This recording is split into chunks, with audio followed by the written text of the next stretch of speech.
Unang pagbasa. Pagbasa mula sa Aklat ng Karunungan.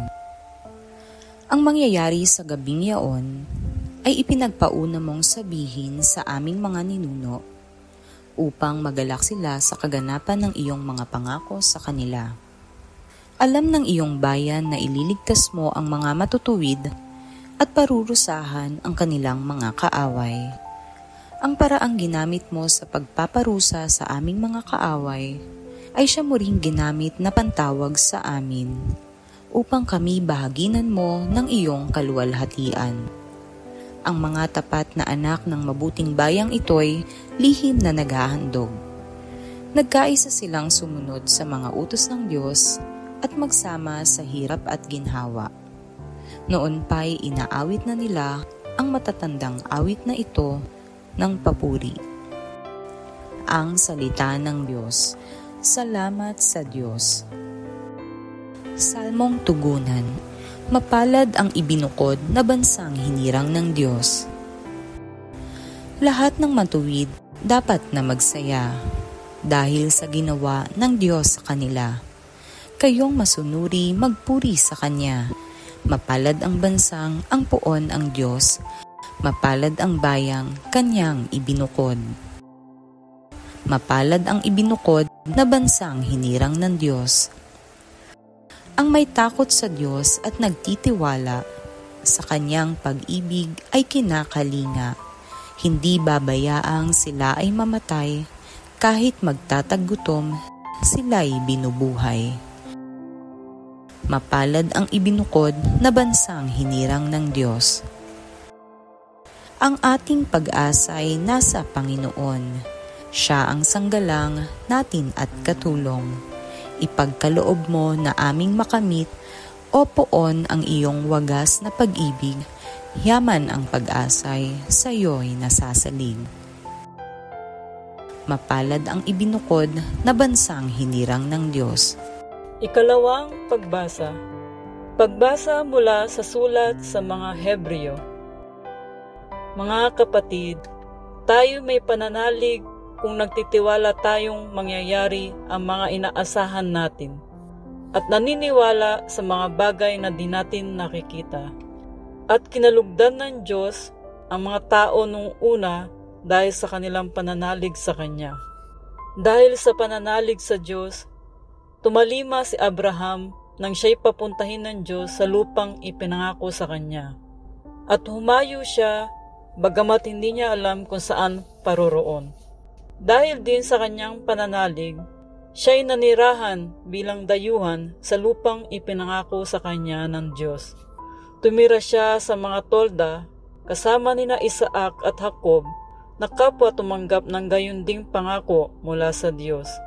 Habang hinihintay niyang maitatag ang lungsod, na ang nagplano at nagtayo ay ang Diyos. Dahil din sa pananalig sa Diyos, si Sarah, bagamat matanda na, ay niloob ng Diyos na magkaanak, sapagkat nananalig siya na tapat ang nangako. Kaya't sa taong may tuturing na halos patay na ay nagmula ang isang lahi, na naging kasindami ng bituin sa langit at ng buhangin sa dalampasigan. Silang lahat ay namatay na may pananalig sa Diyos. Hindi nila nakamtan ang mga ipinangako ng Diyos. Ngunit natanaw nila iyon mula malayo. Kinilala nilang sila'y dayuhan lamang at nangingibang bayan dito sa lupa. Ipinakikilala ng mga taong nagsasalita ng gayon na naghahanap pa sila ng sariling bayan. Kung ang naaalala nila'y ang lupaing pinanggalingan nila, may pagkakataon pang makabalik sila noon. Ngunit ang hinahangan nila'y isang lungsod na lalong mabuti, yaong nasa langit. Kaya't hindi ikinahiya ng Diyos na siya'y maging Diyos nila, sapagkat ipinaghandaan niya sila ng isang lungsod. At nang subukin ng Diyos si Abraham, pananalig din ang nag-udyok sa kanya na ihandog si Isaac bilang hain sa Diyos. Handa niyang ihandog ang isa-isa niyang anak, gayong ipinangako sa kanya ng Diyos na kay Isaac magmumula ang magiging lahi niya. Naniniwala siyang muling mabubuhay ng Diyos si Isaac. at sa patalinghagang pangungusap, nabalik nga sa kanya si Isaac mula sa mga patay. Ang salita ng Diyos. Salamat sa Diyos.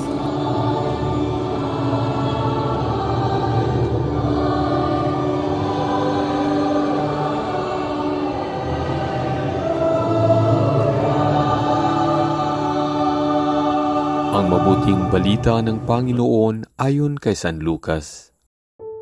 Noong panahong iyon, sinabi ni Jesus sa kanyang mga alagad, "Huwag kayong matakot, munting kawan, sapagkat ikinalulugod ng inyong Ama na ibigay sa inyo ang kaharian.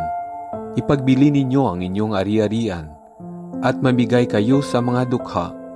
Gumawa kayo ng mga lukbutang hindi naluluma, at mag-impok ng kayamanan sa langit, na hindi nakukulangan, sapagkat dooy walang makakalapit na magnanakaw, at walang makapaninirang tanga, sapagkat kung saan naroon ang inyong kayamanan, ay naroon din naman ang inyong puso. Maging handa kayo at sindihan ang inyong mga ilawan. Tumulad kayo sa mga taong naghihintay sa pag-uwi ng kanilang Panginoon mula sa kasalan, para pagdating niya ay mabuksan agad ang pinto. Mapalad ang mga alipin na butang nagbabantay pagdating ng kanilang Panginoon. Sinasabi ko sa inyo, maghahanda siya, padudulugin sila sa hapag, at maglilingkod sa kanila. Mapapalad sila kung maratnan niya silang handa. Dumating man siya ng hating gabi o madaling araw siya dumating. Tandaan ninyo ito, kung alam lamang ng puno ng sambayanan kung anong oras darating ang magnanakaw, hindi niya pababayaang pasukin ang kanyang bahay. Kayo may dapat humanda, sapagkat darating ang Anak ng Tao sa oras na hindi ninyo inaasahan. Itinanong ni Pedro, "Panginoon, sinasabi po ba ninyo ang talinghagang ito para sa amin o para sa lahat?" Tumugon ang Panginoon, "Sino nga ang tapat at matalinong alipin? Hindi ba siya ang pamamahalain ng kanyang Panginoon sa sambayanan nito, upang magbigay sa ibang mga alipin ng kanilang pagkain sa karampatang panahon? Mapalad ang aliping iyon kapag dinatnan siyang gumagawa ng gayon pagbabalik ng kanyang Panginoon.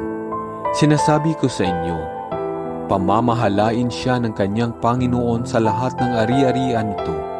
Ngunit kung sabihin sa sarili ng aliping iyon, matatagalan pa bago magbalik ang aking Panginoon, at simulan niyang bugbugin ang ibang aliping lalaki at babae, at kumain, uminom, at maglasing, darating ang Panginoon ng aliping yaon sa araw na hindi niya inaasahan at sa oras na hindi niya alam. Buong higpit na parurusahan siya ng Panginoon at isasama sa mga di tapat. At ang aliping nakaalam ng kalooban ng kanyang Panginoon, ngunit hindi naghanda ni sumunod sa kalooban nito, ay tatanggap ng mabigat na parusa. Ngunit ang aliping hindi nakaalam ng kalooban ng kanyang Panginoon at gumawa ng mga bagay na nararapat niyang pagdusahan, ay tatanggap ng magaang parusa. Ang binigyan ng maraming bagay ay hahanapan ng maraming bagay, at ang pinagkatiwalaan ng maraming bagay ay pananagutin sa lalong maraming bagay. Ang mabuting balita ng Panginoon, pinupuri ka namin, Panginoong Hesukristo.